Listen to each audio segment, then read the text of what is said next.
Going back to Israel, one intersection on the Mount Olives in East Jerusalem embodies much of the Israeli-Palestinian conflict and its many tensions in itself. Shai Ben-ari visited the small microcosmos in the Holy City. East Jerusalem, the Mount of Olives. This is the Arab neighborhood known as A-Tor. You only have to take a look around to get a sense of the religious and nationalist tensions prevalent here. This particular intersection, just beside the Christian church of Paternoster, the traditional site of Christ's teaching of the Lord's Prayer, is a flashpoint for many of those tensions. It isn't difficult to point out where the local Jewish residents live. Here, they are an isolated minority. They come to pray here. They start to curse and throw glass bottles at us. From up there, from the balcony, you see where the soldiers are? They throw them from up there. They pray shouting on purpose, while children are sleeping in the neighborhood. The noise is terrible. The Jewish houses here are guarded 24/7. If you want to throw the trash, you have to take two security with him outside. If the car of the school come to pick the kids up, they need two securities.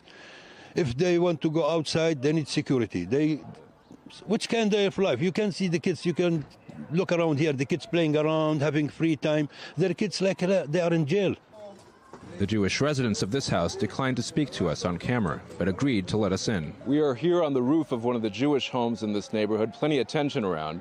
But here, as you can see, there's an attempt to create a more pleasant, even playful atmosphere. And just to give you a sense of where we are, that's the Dome of the Rock in the background. The relationship between Jews and Arabs here is complex. One Jewish resident told us he had been asked by his Arab neighbors to ask City Hall to build speed bumps, which could prevent frequent accidents. Israeli government investment in East Jerusalem has been a long-standing problem. The vacuum is occasionally filled by other actors. Dimitri Giuliani is an East Jerusalem resident and a member of the Fatah Revolutionary Council. We as Fatah, we are the most popular movement in Jerusalem.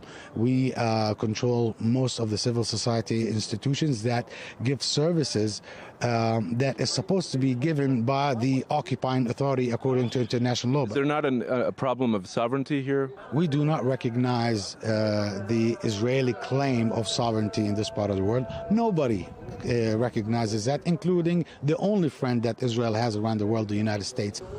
Sovereignty may not be recognized, but the Israeli security presence is undeniable. You see this kid? If he walks up here, one of the police will start asking him, where are you from? A kid like this has to tell where he's going. For what? They scare them. What do you think these kids are going to grow to be? Are you going to think that these people are going to love Israelis after this happens to them? Do you think they will forget what happens to them? The first time I was beaten up was in Al-Aqsa Mosque when I was 13. That was the day that I decided to join Fatah. And the Israeli brutal police is doing it to almost every kid. That's why we have more kids joining in different organizations, not only Fatah. Even among the Israeli right wing, there are those who admit that a lack of the most basic investment in civilian infrastructure is to the detriment of all residents of East Jerusalem, Muslims, Christians, and Jews. Yeah, it comes down to this at the end.